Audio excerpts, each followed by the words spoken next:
We're here with board-certified behavior analyst Evelyn Gould. And in our last segment, we were talking about EOs, establishing operations, and I was using the term EO and MO interchangeably.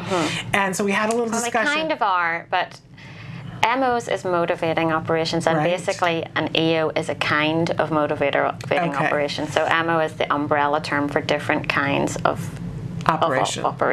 Okay, and we just want to we don't want to get bogged down in the jargon of it, but I was saying to Evelyn during the break, this is one of the reasons why learning the jargon is really important, and you can see I don't always get it. So when Shannon talks about reinforcement is an umbrella term for different kinds of reinforcement, because you have positive reinforcement, negative reinforcement, but overall it's reinforcement. So with the motivating variables, we have motivating operations, and we have establishing operations and abolishing operations. Right, and we're not going to get bogged down in that, because if you don't completely understand that today, you don't need join my club, because I don't either. You don't need to in order to make use of this information and to recognize that there are these motivating variables going on that are setting you up to behave in certain ways or to react to certain things and more strongly or less strongly. The opposite can be true too. So whenever you've had a lot of cake and you're satiated in cake, you're going to be much less likely to be motivated to get more cake. Exactly. In fact, you're probably going to be less motivated to also get any other kind of food, because you're really full up and had too much cake. So it can go one way or the other. And that's really what we want to focus on here, because we talked about how sometimes there can be things in the environment or things going on or inside inside as well that could make you more likely to engage in behavior that's challenging, that we would term challenging. But likewise, we can turn that equation on its ear and create environments and situations, externally or internally, which can make us more likely to be successful teaching a new behavior or a new skill. So we do that a lot when we're teaching children in particular to make requests, for example, to ask for things. In that someone is much more likely to ask for something if they haven't had it for a while. Again, with a cake, if I've just been stuffed full of chocolate cake, I'm not really going to be motivated to ask you for more chocolate cake.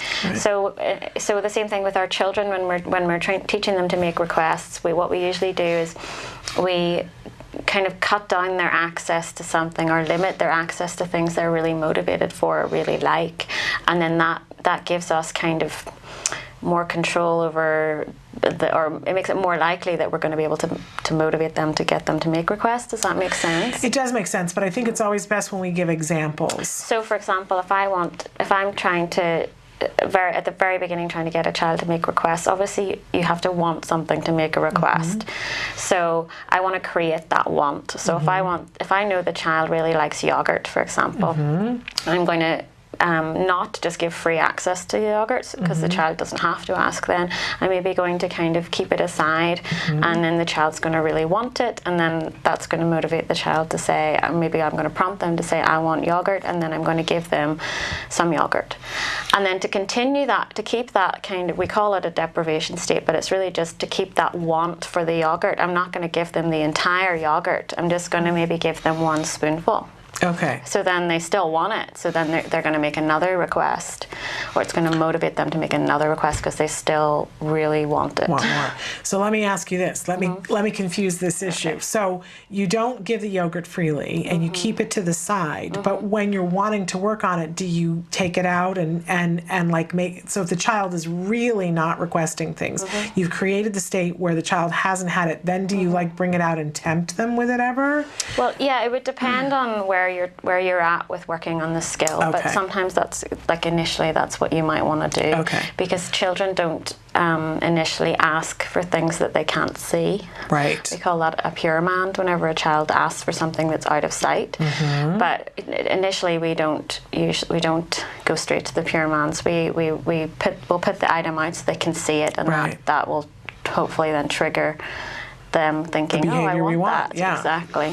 Okay, great. And we can create an establishing operation in lots of different ways, right? I know in the skills program, because we use skills at home, a lot of times it will say EO, and it will talk about what kind of a situation they want you to set up. Within our curriculum, usually when you see EO, it means that the child has a want for something.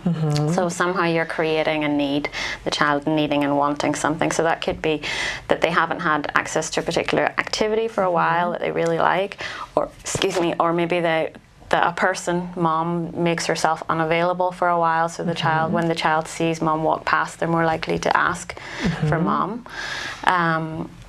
I'm thinking of like with toilet training, the EO of having them eat salty food, and so then that makes them more thirsty. So, right. Yeah. Sometimes we give kids salt and crackers or something, and that makes them more thirsty, which means that they're more motivated to take in fluids, which obviously then creates the need to go to the bathroom. Right. So you're going to have more opportunities then to practice going to the bathroom appropriately. So, for me, because I always have to switch it around in my head how I think of it. I think of, what's on board and what do we want to have on board to make us more likely to be successful. Is that in the neighborhood of being right? Setting yourself up for success. Yeah. Yeah. Yeah. Yeah, because they're more likely to be successful if they want the thing, and they're more likely to be successful if they've drunk a bunch of water, and they're more likely to be successful at drinking a bunch of water if they ate the salty stuff. So that's kind of how I think of it. I'm in the neighborhood. Yes, you are. Yeah.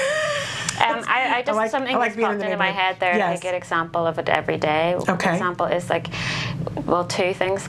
First of all, when you go into supermarkets and they play kind of crazy fast-paced music, that's actually setting up an EO for you to run around more quickly and buy more stuff. Okay. Or in certain shops they play particular kinds of music because they think there's maybe been some research or something that says that if you play the people when this type of music's playing, people are more likely to buy certain things.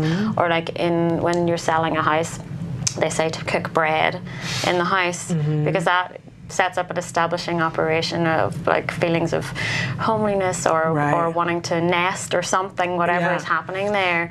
Or advertisers or in bars where they have peanuts, and this creates this thirst. It basically sets you up the establishing operation of thirst, so you're more likely to buy drinks.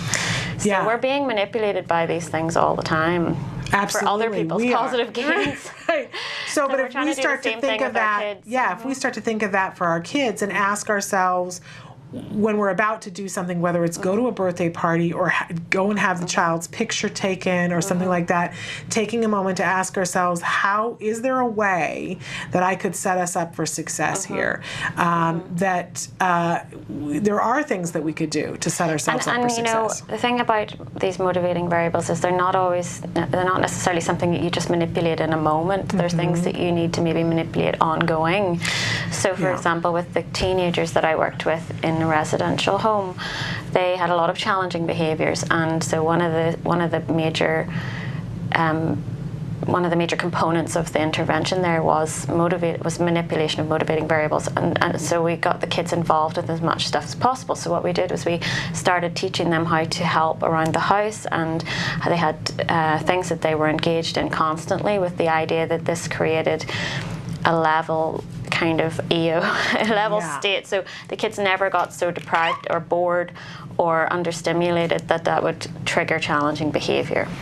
But it was something that we had to do throughout their entire day. It wasn't something that we could just do once a day. Yeah. We manipulated it over the full day, so the child never got into a deprived state or needed attention or interaction because they were bored. Does that make sense? It does make sense. And I know one of the things that you had said to me before about motivating operations is that it's an ongoing thing. It is. That we're never done. We've never arrived, and we never go, oh, well, thank goodness I fed that child enough, they'll never be hungry again. Because, exactly. So, whenever you eat and you're really, really satiated, you don't need any more.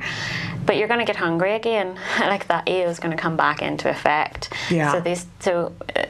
It's not a temporary fix. It's always going to be an ongoing thing that you have to do, and it's not something that you can just do once and then you're done. Okay. So in that way, it's a lot more work, and it can be harder and more complicated. And we had the opportunity of being in the children's home and having people there. We were able to manipulate one child's entire environment all the time. And we were able to do that. But if you have a child at home, then you're not necessarily able to change their entire environment. Or if you're a teacher in the school, you can't really you may not be able to have control over all the EOs that are going on, because it's impossible. And as a parent, you can't have control over all the things happening at school. Exactly. It's frustrating. We have a question. How do you teach your child to be imaginative? What is it that is missing in the brain in our kids that stifles their creativity in art or free play? Boy, that's a loaded question, isn't it? And a whole other arena of things, but I guess it kind of goes hand in hand with establishing operations, because we can set our kids up to be more successful, to learn imaginative skills. Yeah, I mean, that's a complicated question, because there's an awful lot of different things involved in engaging in an imaginative or pretend play. There could be just being able to know what to do with the toys, manipulating the toys in certain ways, being able to observe others and learn and copy others, because obviously when you're imagining that you're playing tea sets or something, and then there's observation going on. But also in terms of theory of mind or perspective taking skills, those are very much involved in pretending, because you have to have an ability to be able to pretend to be someone else. They're being someone else's shoes. So it's a complicated skill, but it is possible to teach those skills, and we do teach those skills to our kids at Card. But it's not something that, it's not just one lesson, it's not just something that we just teach. I mean, in my head, like the visual, because I'm a visual person, the visual that I got thinking about imagination and how my child was set up to be able to be imaginative, and he really is now. It's in my head, I'm getting a visual of all these little linked in cars that that started with joint attention and modeling behavior, so that he would, if I touched my nose, he would touch his nose, moving into functional pretend play, then going into symbolic play, well before we got to imaginative play. There are so many prerequisites for imaginative play. And creativity itself involves generating novel responses, so generating novel behaviors. Whenever you're presented with certain things in your environment. But that can be taught as well, and there have been some studies where they've tried to do that, and it's really like you're teaching a class of behaviors that's called creativity. It's like this skill in itself. So all of those things are taught, but like you're saying, it's a whole process, and it involves lots of different things.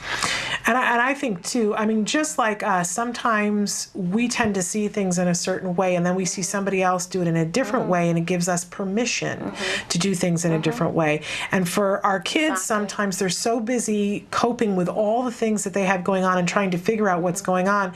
And when we put them in a situation where we show them there's a new set of rules with something like with paint, it can't be understated. I always think of the example of the mom who was trying desperately to teach her child toileting through the night, but she was also working on getting her child to stay in bed. And finally, one morning, after years of desperation of him wetting his bed, she said, "Why don't you just get up?" It was one of those things she didn't mean to say, but she said, "Why don't you just get up in the night and go to the bathroom?" And he said, "Oh, I'm allowed to do that?" And she said, "I just wanted to put my head through the nearest wall, because I was teaching these two things and not letting him know what the rules were for all things." Sometimes our kids don't know, if we've been trying to teach them not to draw on the walls, and then we put them in front of a piece of paper with a crayon, they don't always understand it's okay in this format. But we can work on these kinds of things with them. Absolutely. It's fascinating, and we'll do some more shows on that. Some kids will, some people will be better at generating novel ideas than others. At the end of the day, but we can definitely train it up, and we work hard at that at Card.